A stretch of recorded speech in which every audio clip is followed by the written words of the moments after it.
За мандарас өгтөө эргэн тавтай морилно. За тэгэхээр нэгдүгээр бүг буюу энэ намрын бэлгийн за улаан утсыг сонгосон хүмүүстэй нэмэлт онцлогыг нэхлэхэд бэлэн басан байна. За тэгэхээр хамгийн ихний асуулга бол энэ гурван игнээ байгаа. Тэр нь юу вэ гэхээр бэлгээ хүлээж авахд яг юу хийх хэрэгтэй вэ? Ямар үйл хөдлөл хийх хэрэгтэй вэ? Тэ ямар арга барил хандлагатай байх хэрэгтэй вэ гэдэг дээр болохоор за энэ бол өөрөө self care хүзрийн хүзэр байгаа. Тэгэхээр deep breathing буюу илүү гүнзгий амьсгалаарэ. Асуудал тулгарвал гүнзгий амьсгалаарэ. Гүнзгий амьсгалын арга техникт суралцаарай. Энэ гүнзгий амьсгалах, зөв амьсгал сурах техник гэдэг чинь өөрөө энергийн төвшөндөө бие махбодын төвшөндөө ингээд бүтэн гайхалтай юм ид шидтэй энэ бүрэн одоо яриад дуусахгүй энэ дангаараа юм маш том сэдв байгаа. Сүнслэг ертөнцид бол дамаа хамгийн их одоо хамаатай чухал юм сэдв байгаа. Тэгэхээр магадгүй та бүхэн маань бол юм гүн амьсгал, гүнзгий амьсгал, зөв амьсгалын техник бол энэ намар бол маш их тус болох нэ. Дамаа бэлгээ хүлээж авахд бас их тус болох нэ. За илүү та бүхэн маань бүтээлч байж чадах юм бол зөв амьсгалах техник, арга барил те энэ амьсгалын талаар гоё мэдээллүүдийг бас өөрсдөө хувьдаа судлаад сонсоод амьсгалаа бас засаарэ гэдэг юм мессежийг хүргэж байна. За дараагийн хийх зүйл бол struggle буюу юм өсөх, тэмцэх гэсэн юм утгатай шаманикийн хүзэр байна. Тэгэхээр магадгүй санаж байгаа бол нээлттэй уншлага дээр та бүхэн маань сөрөг нөлөөлөл, сөрөг орчин нөлөөлөд байна. Сөрөг одоо хамт олон эсвэл сөрөг найз нөхөд гэр бүлийн токсик байдал гэдэг нэг юм нөлөөнд автаад байна. Тэг хин нэг хараад байдал байна гэдэг мессеж явж байсан. Тэгэхээр тэр бүх зүйлтэй тэмцээрэй. Тэмцээд өөрийгөө шин төвшөнд илүү ариун орон зайд илүү одоо эерэг энергийн төвшөнд авчраарэ гэдэг авчраарай. Тэгээд энд одоо сүрэг бүх зүйлтэй тэмцээрэй гэдэг юм мессежийг хүргэж байна. За тэмцлээ гэж бодоход одоо жишээ нь жоохон буруу зүрх юм хийдэг хүмүүстэй найзлаад нөхөрлөөд орооцолтоод яваад байгаа бол шууд тэднэртэйгээ ингээл те та нартай тэмцэж гин гээл маргалтаал зөрчилдөөл те одоо хэрүүл урал хийгээл зодоонуудыг хийдэг ч юм те. Яг тийм утгаараа бол биш. Илүү нөгөө нэг ухамсартайгаар илүү тэрхүү тэр орчны харилцааны одоо тэр энергитэй тэмц сөрөг энергитэй тэмц гэсэн утгаар орж байгаа шүү. За тэгээд бас нэг хийх одоо юу хийх хэрэгтэй вэ гэдэг дээр 3 сэлэм доош арч бус. Тэгэхээр өдийг хүртэл олж авсан шарах, трама, сэтгэлийн зовнил, гомдол тэ иймэрхүү зүйлээ тавьж явуулах хэрэгтэй байна. Илүү уучлал хэрэгтэй байна. Илүү танд том зүрх хэрэгтэй байна. Өөрийгөө хайрлаад, өөрөлийг хайрлаад зүрхээ тэтгэвэл одоо энэ бүхний учир олдноо. Энергийн төвшөнд бол хилинг хийх хэрэгтэй байна гэдэг ийм зөвлөгөө бууж гин шүү. За тэгвэл дараагийн асуулт дээр болохоор ирж байгаа тухайн бэлгийг таних тэмдэг дохио гэдэг дээр би 3 үзэр суулсан байгаа. Энийг бол яг юу чухал болох уу те ямар дүрс элемент символ те архетипүүд танд туслах уу гэдэг байдлаар нь шууд утгаар хэлж өгнө. Дээрэс нь юу гэдгийг түлхүүр үг болгож хэлж өгч байгаа. Тэгэхээр энэ хоёр хүзэр дээр хоёулын дээр нар байна. Тэгэхээр нартай ойрхон байх хэрэгтэй байна. Наран сүлжээ энерги буюу одоо хотоод орчмоо анхаарах хэрэгтэй байна.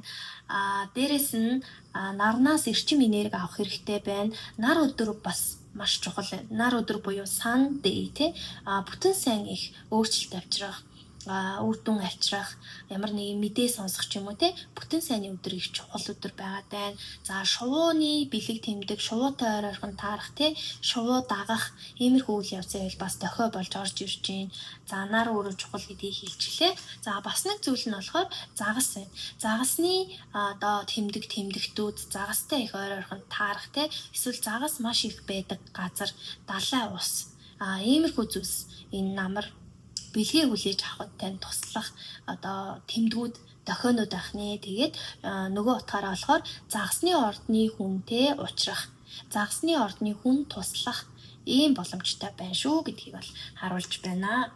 За тэгвэл хамгийн сүүлийн асуулт нь энэ намрын туршид одоо анхаарах хүчин зүйл, анхаарах, сэрэмжлүүлэх зүйл юу вэ? Яг анхаарад энэ дээр одоо ахиц хийх, ахиц авах, анхаарад энэ дээр үйлдэл хийх, анхаарах зүйл гэдэг нь болохоор нэг ясны сэрэмжлүүлэг байж болно. Нөгөө утгаараа болохоор анхаарах зүйл дээр энийг болж өгвөл дээрэс нь бас хүсэх юм бол заавал хийгээрэй гэдэг ийм утгаар анхаарах зүйлүүд орж байгаа шүү.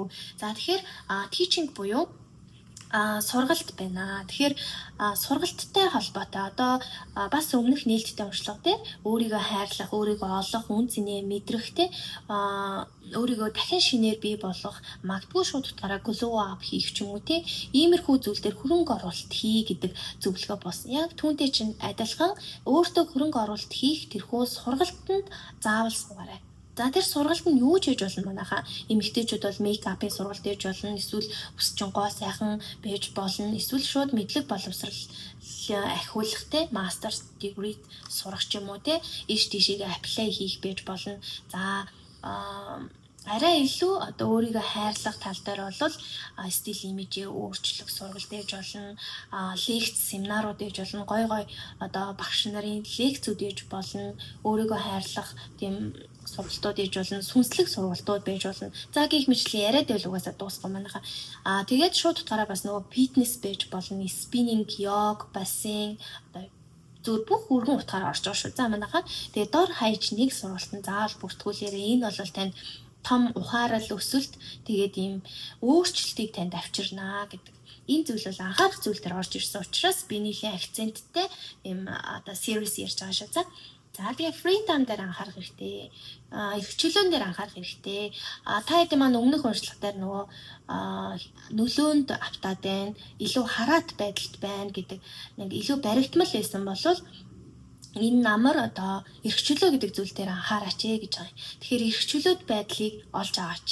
Илүү өөрийнхөө эрхчлөөг одоо юу гэдэг эрхчлөөг эрхэмлээч. Яг нь мессежийн утган дээр бол орлогоо хийнаарай, зарлага хийнаарай. За тэгээ өөрийнхөө амьдралын цагийн хуваарьт хяналт тавиарай, тий?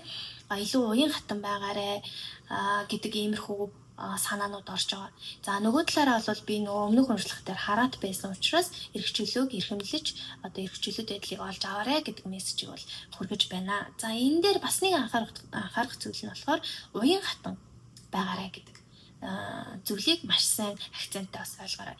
Нөгөө аливаа зүйл тэнцвэр алдна гэдэг нь нэг тийшээгээ хэлбигээд ирэхээрээ л тэнцвэр алддаг. За би одоо ингээ хараат байдалтай байгаа нь үнэн. За тэгвэл би эрхчлөөг эрхэмлэх юм байна гэд тэгээд энэ одоо мессежээ хитрхи одоо юу гэдгийг тэнцвэргүй хүлээж авангуудаа эрхчлөөг эрхэмлэж ингээд одоо асуудал үүсгдэг ч юм уу хитрхи тийшээгээ хэлбих ч юм уу те иймэрхүү үйлдэлүүд мэдээж авахгүй байгааг бол надаар илүүдгүй ойлгож мэдж байгаа байх. За эрхчлөөг эрхэмлээрэй гэж байна. За дараагийнх нь болохоор за өмнөх нээлттэй уншлага дээр одоо нөгөө зөрчилдөж болохгүй их багштайгаа аав ээж эцэг их ах ихч багш ерөөхдөө бол ингээд нийтийн статусаас өөрөөсөө дээш хүмүүсийг илүү хүндэтгээрэй, илүү сонсоорой, болж өгвөл дагаарай гэдэг ч юм уу те. Ийм зөрчилдөх ийм магадлал байна гэдэг ийм мессеж очиж байсан. Тэгвэл яг энэ дээр нь энтэй холбоотой анхаарах зүйл байх. Тэгэхээр аль зөрчилдөөнд ерөөсөө анханасаа битгий утгал да. Энэ нь эргээд асуудал үүсгэнэ. Тийм учраас аливаа үйл явдал асуудал гарвал их тайвнаар шийдээрэй гэдэг мессеж ирж байна. Илүү их тайвнаар, инхийн замаар тэгээ хүн хэлээрээ мал хөлөөрөө гэдэг те. Тэгэхээр communication үзэр гарч ирж байгаа. Тэгэхээр илүү нөгөө нэг үг хэл амаараа ойлголцох иймэрхүү зүйл. За бас нэг утга нь болохоор та бүхний өдийг хүртэл хийж явсан хандлага, харилцаа өөр юу гэдгийг тэр үр нь өдийг хүртэл ямар хандлага, ямар харилцаатай байсан, ямар одоо үр тарьж явсан тэр бүхэн яг эргээд ирдэг шүү. Тийм учраас нөгөө битгий халтраарай. Жанжин шугамаа барьж яваарай гэдэг зөв замаа барьж яваарай. Үнэн гэдэг зүйл, зөв гэдэг зүйлээ барьж яваарай гэдгийг дахин мессежээр орж ирж байна шүү. За ингээд маш тодорхой товч юм бөгөөд маш тодорхой мэдээлэл авсан байх гэж бодож байна. За тэгээ хэдүүлээ дүгнээд хэлэх юм бол улаан утастай холбоотой байна, зүрх байна, бүгдээрэнд нь идэгрэл хэрэгтэй байна, уучлал хэрэгтэй байна, шархуудаа эдгийх хэрэгтэй байна. Тэгжиж бэлгнүүд маань орж ирэх нь. За энэ хүн маань бол бас улаан өнгийн хувцастай байна тий. Тэгэхээр юу гэх юм загсны ордны хүн энэ намар танд туслах юм байна, илч болж ирэх юм байна, тий. Загсны ордны хүнтэй уулзрах юм байна. Уулзрах юм бол энэ бол маш том дохио болж орж ирж ин гэж ойлгоорой. Энэ хүн маань дотоороо бас улаан хувцастай байна. Тэгэхээр аливаа зүйлийг тий инхийн замаар шийдээрэй. Дээрээс нь жанжин шугамаа бариарай. Илүү одоо юу гэдгийг үг хэл амаараа юмд хандаж ойлголцоорой гэдэг ийм мессежүүдийг бол хүргэж байна. Ийм утгыг бол бас илэрхийлж байна. За ингээд 1-р группийнхандаа аз амжилтыг хүсье. Тэгээ энэ хүртэл сонссонд баярлалаа. Тэгээ баяртай.